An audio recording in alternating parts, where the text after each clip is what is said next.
many years ago, I went to George Martin's studio, Air Studios, and this was in Oxford Street in London.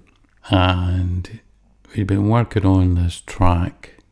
Really, the idea was that we were going to put a choir over the actual little lead guitar hook melody part. And we'd asked the London Gospel Community Choir at the time to come along and, put some nice sort of vibes onto it, a nice kind of chorusy sound over the solo. And it was a fairly large studio considering it was centre of London. You had a big sort of live area, kind of wooden structure to it, so it's quite echoey, ambient, and a big control room. We had put some sort of guitar tracks, the basic drum tracks, down for this song, and I had this little sort of melody hook bit.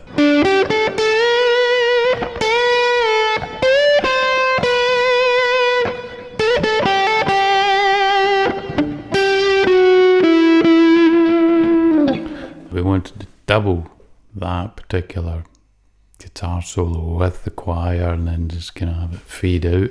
So there was quite a lot in the choir. There must have been maybe about 20.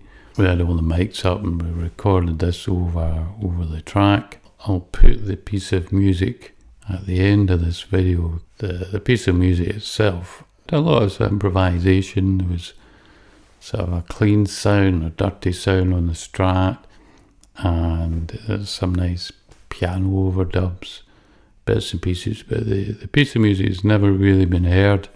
It was never on the radio, it was never played live, and it came out quite nice. I quite liked the sound of it, so just put it out there a little bit. And the fact that it was recorded in George Martin's studio, I'd really sort of thought of this because I know that this year, 2021, the new Beatles movie Get Back is coming out, and it sort of reminded me of when I was in London, when I was at George Martin's studio. And it was a famous studio at the time. The first time I saw this studio, but I didn't realise it was Air Studios at the time, was just after John Lennon had died, and Paul McCartney was interviewed just coming out of this studio. It's a sort of famous clip of him coming out of Air Studios in Oxford Street, and lots of press were outside, and they kind of asked him, what they thought of what had happened to John Lennon, and he sort of was a bit dismissive of it at the time, probably because how do you react to that kind of news? And you've got these press people asking you, how do you feel about that? How do you think he feels? It was quite a pivotal clip, and it was just, I had to recognise it, where it was, because I remembered us going through those specific doors and, in Oxford Street, and going into the studio and, recording there.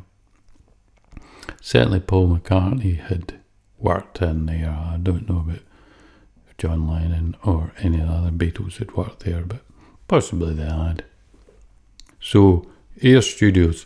The funny thing about George Martin's studio was that George Martin did actually sell that studio, and he moved to Hampstead, also in London, and renovated a church that stood in the crossroads going up the hill to Hampstead.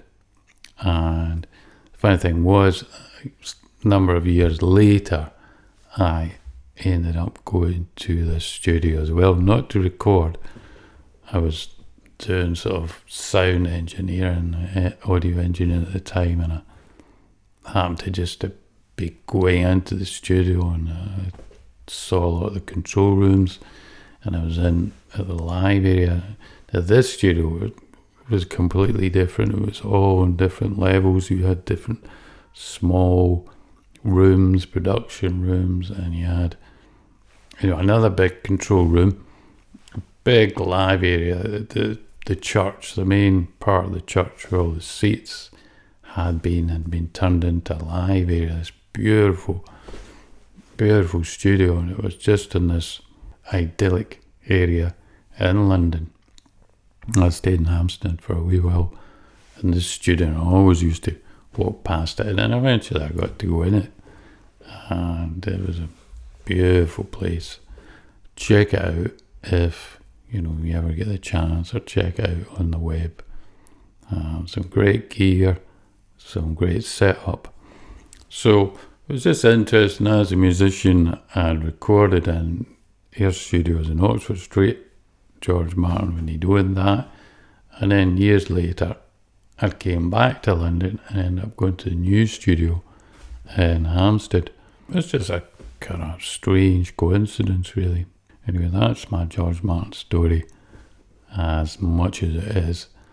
I'll play the solo as it was sort of finalised with the choir and everything in it, and I think it sounds quite nice. It's worth a listen.